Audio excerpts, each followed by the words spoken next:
It is very special to be here at Politics and Prose. To Carla and to Barbara, the owners, the fact is, this is, without a doubt, my favorite bookstore in the whole world. There's another reason why this is so special, and for those of you who are not part of the Food and Drug Administration who are here, indulge me, if you would.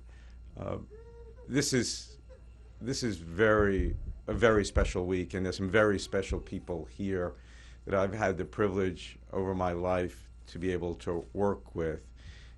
And on a week, as you just heard, where the United States Congress voted 79 senators in the affirmative and 307 members of the House of Representatives in favor of FDA regulation of tobacco. There are people here, I can't name all of you, who spent your much of your adult lives working on this, and my hat is off to all of you, and thank you for what you have done.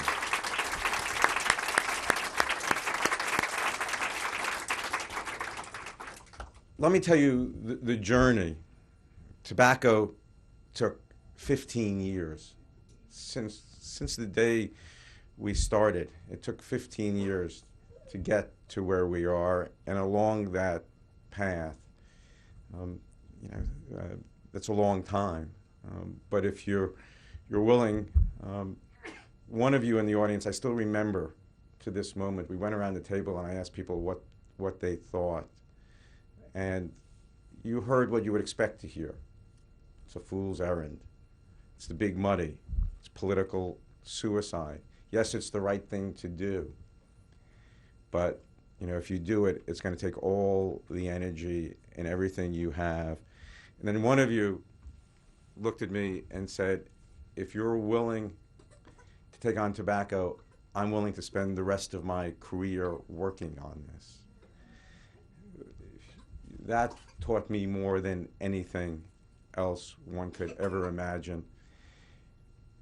And along the way, because of 15 years, you'll excuse me, but had the opportunity to do a couple of other things while tobacco was cooking, and many of you continue to work on it very hard. I was sitting in my office about 7 years ago, and I was up at Yale with a group of residents and fellows. And having learned from tobacco and having lived that, I asked a very basic question. What do we know? What's the evidence? If you want to stay alive, what are the things you can do really to prevent dying from the major killers? And the major killers, 3/4 of us are going to die from cancer, heart disease, or stroke. And tobacco is easy. The number one preventable cause, certainly when we started, the number one preventable cause today. But what are the other things you could do when you look at cardiovascular disease, stroke, and certainly many forms of cancer? And I noticed something that was happening. We were pulling all the articles. I had this librarian, a wonderful librarian at Yale, was helping me pull all the articles.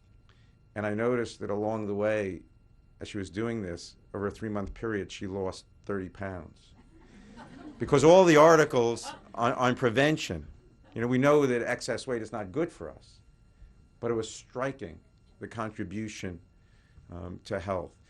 Just one, very basic numbers. 10 years ago, there were 4 cases per 1,000 of type 2 diabetes in this country. 4 cases per 1,000. Today, there are 9 cases per 1,000. We spent, in 2000, $7 billion on drugs for type 2 diabetes. Today, we spend $13 billion on drugs. Type 2 diabetes, I could just as well write excess weight in the medical chart, because that is the mechanism that contributes mightily to that disease. We all want health reform. No one in this town is not talking about healthcare reform. But how are we going to be able to get a handle on these costs when we can't get a handle on something as basic as excess weight? And what's going on? I asked my friend Catherine Flagel at the Centers for Disease Control, how has weight changed over the decades? You know, what adult weight? You know, tell me, you know, if you go back into the 60s, what was going on and what's going on today and what's different? And what was striking when she sent me those graphs, what you saw, what I saw, what she plotted, was back in the 60s, you entered your 20s, you may gain a few pounds till your 40s and 50s, but you were relatively stable. A few pounds till 40, 50, then you plateaued, and then you lost a few pounds in your 60s and 70s and in your senior years and in your 80s. But weight was relatively stable over an adult lifetime. Today, you enter your adult years and the weight keeps on rising, certainly until your 50s. It doesn't plateau. But what is most striking is when you enter your 20s, back in the 60s, if you were here, today you're entering your 20s here. So as with tobacco, excess weight really does begin in childhood, in adolescence, at least for a significant part of the population. But what to do about this? If diet and exercise, you know, worked, everybody would be doing it. So I started trying to understand why was this so difficult? Why couldn't we get a handle on it? What was going on in this country? And that's been the journey for the last 7 years. So one night I'm watching the daily rerun of Oprah. And I'm listening to this woman, very well educated, very well dressed, very successful in all aspects of her life. And she was being interviewed by Dr. Phil. Don't get me started on Dr. Phil, please. But I was listening to this woman, right? And what she said was, I eat when my husband leaves for work in the morning. I eat before he comes home at night. I eat when I'm happy. I eat when I'm sad. I eat when I'm hungry. I eat when I'm not hungry. And then that moment, she said, I don't like myself. So I was sitting there listening and trying to listen as a clinician, as a doctor, because I don't think we as a profession, certainly as a medical profession, have really been thinking or doing the research to really understand why was this woman successful in all aspects of her life, doing things that she didn't want to be doing, and doing them anyway, knowing that it wasn't good for her. What was going on?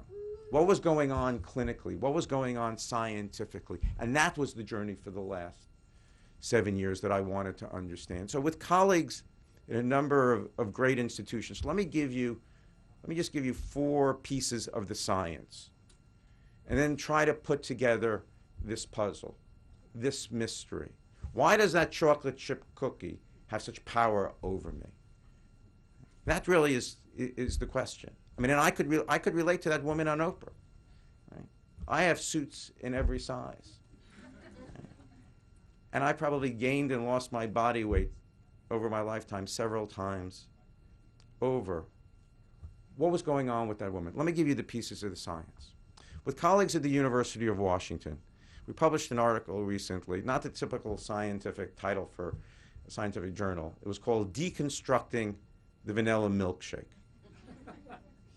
What do you think it is about a vanilla milkshake that drives intake? You think it's the sugar? You think it's the fat? You think it's the flavor? How many of you think it's the sugar? Raise your hands. How many think it's the fat?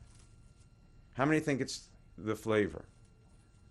Well, let me tell you how we actually did the experiment. It's a very simple experiment because we wanted to know what drives intake. So how do you measure that? How do you measure that in animals? How can you measure that in humans? Well, in animals, what we were looking for was how hard an animal would work to get the food.